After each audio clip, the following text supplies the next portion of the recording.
네, 여러분 안녕하십니까. 5월 25일 주말 아침 매일 성경 묵상 함께 나누겠습니다. 오늘은 사도행전 11장으로 넘어와서 1절에서 18절까지 말씀을 함께 살펴보겠습니다.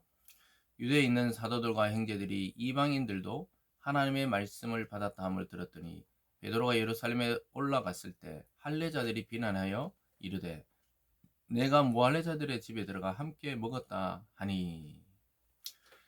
오늘 본문을 중심으로 해서 이방인의 회심에 대한 반응, 이방인의 회심에 대한 반응이라는 제목으로 말씀을 증언하겠습니다.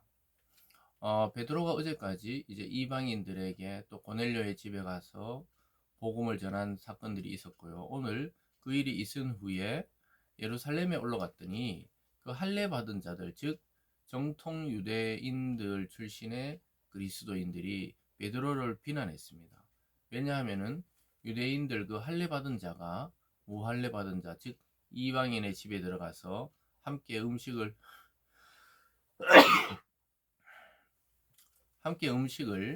먹었다는 것에 대해서 비난을 하기 시작했습니다.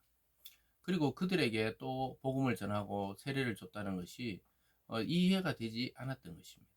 그랬을 때 베드로도 함께 막 그들을 비난하면서 다툰 것이 아니고, 4절에 보면요, 베드로가 그들에게 이 일을 차례로 설명하여 이르되, 그들에게 이 일을 차례로 설명합니다.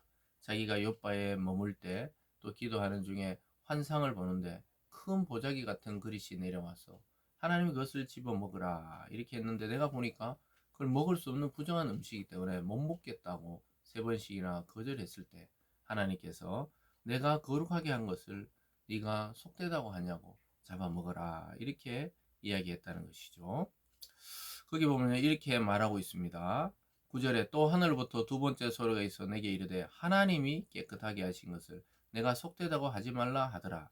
이런 일이 3번 있은 후에 모든 것이 다시 하늘로 끌려 올라가더라. 마침 3사람이 내가 유숙한 집 앞에 서 있으니 가이사랴에 내게로 보낸 사람이라. 성령이 내게 명하여서 아무 의심하지 말고 함께 가라 하시매 이 6형제도 나와 함께 가서 그 사람들 집에 들어가니. 앞에서 우리가 살펴왔던 고넬료와의 만남의 과정들을 설명합니다. 그것은 내 의지와 내 생각과 또 그 인간적인 것이 아니고 하나님의 환상을 통해, 천사를 통해, 성령을 통해 지시하신 그 내용대로 그들과 함께 따라갔더니 이런 일이 일어났다는 거예요. 15절에도 내가 말을 시작할 때 성령이 그들에게 임하시기를 처음 우리에게 하신 것 같이 하는지라.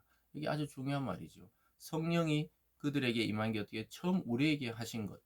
그래서 이들이 나라 광야에 120명의 문도가 모여서 함께 기도할 때 성령이 오실 때 불의 혀처럼 갈라져서 각 사람 머리에 임하듯이 이러한 현상이 그들에게도 나타났다고 말하는 거예요.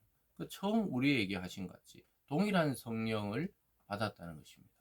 그래서 우리는 이방인과 또 유대인을 차별하고 또 할례자와 무할례자를 차별하고 있었지만, 하나님은 차별하지 않으시고 그리스도의 이 복음을 온 만민에게 전하기를 원한다는 것을 알려주고 있는 것입니다.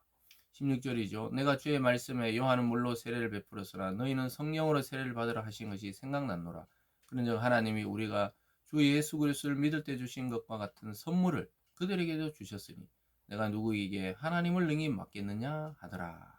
여기 보니까요, 주 예수를 믿을 때 하나님이 주신 같은 선물, 그러니까 하나님이 주신 선물이 성령이죠. 또 믿음이고 구원입니다. 그들도 동일하게 주셨는데 내가 하나님의 일을 어떻게 막을 수 있겠느냐는 거예요. 내가 무슨 능력으로 하나님의 일을 막겠느냐고 이야기하고 있습니다. 사랑하는 여러분, 우리가 생각하는 것과 우리가 가지고 있는 고정관념을 자꾸 깨뜨려야 됩니다. 이 신앙적인 고정관념, 교회의 또 생활습관, 신앙의 습관에 대한 고정관념을 깨뜨려야 됩니다. 이런 사람은 이런 형편, 저런 사람은 저런 형편에서 부름을 받는다는 사실을 꼭 기억할 필요가 있습니다.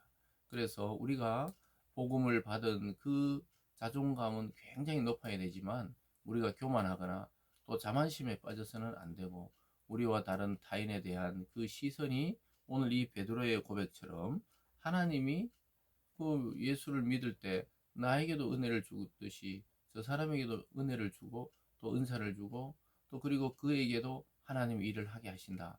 이 사실을 깨달아야 합니다. 그래서 같은 성령 안에서 시기 질투할 필요 없이 내가 받은 은사와 은혜와 또 저 사람이 받은 은혜와 은사가 다르다.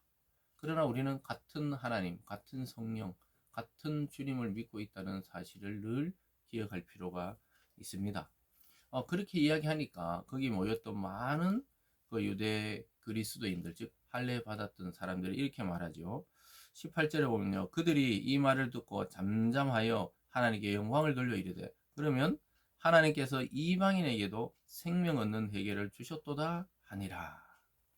사랑하는 여러분, 베드로의 설교를 또 듣고 나니까 그들이 잠잠해서 오히려 하나님께 영광을 돌려요.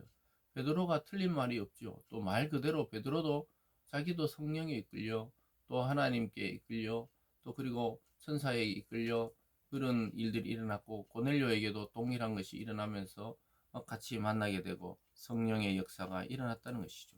그래서 하나님께서 이방인에게도 생명 얻는 회개를 주셨다. 생명 얻는 구원을 얻는 회개의 복음을 그들에게도 내려주셨다는 것을 깨닫게 됩니다. 그러면서 주님이 말씀하셨던 이방인의 선교가 시작이 됩니다. 그래서 이미 사도들이 살아있을 때 예루살렘과 사마리아와 또 땅끝까지 이르는 복음이 시작이 된 것입니다. 주님의 명령이 성취되고 있는 것입니다. 그래서 이 초대교회 때 성령이 오셨다는 것, 또 저와 여러분에게 오늘날 우리에게 성령이 임재했다는 것은 굉장히 중요합니다. 그래서 우리 속에 있는 이 성령과 말씀의 인도를 따라 살면 우리는 인생을 실패할 수가 없어요.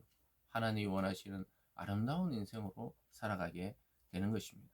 그래서 이방인에게도 하나님의 뜻이 있듯이 오늘날 우리만이 아닌 또 교회 내부적으로만 시선을 돌리지 말고 믿지 않는 자들에게 시선을 돌려 우리가 강력하게 복음을 증거할 때 이러한 생명 얻는 회개의 역사를 또한 보게 될 줄 믿습니다.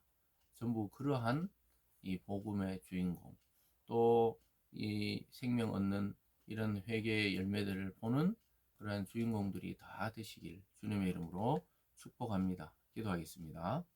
사랑의 하나님 아버지, 복음은 우리의 생각과 우리의 또 고정관념과 우리의 이성을 뛰어넘어서 전혀 예상치 못한 자들에게도 복음이 전해지고 성령이 임하시며 우리와 같은 주님을 믿는 자들로 변화시킴을 보게 됩니다.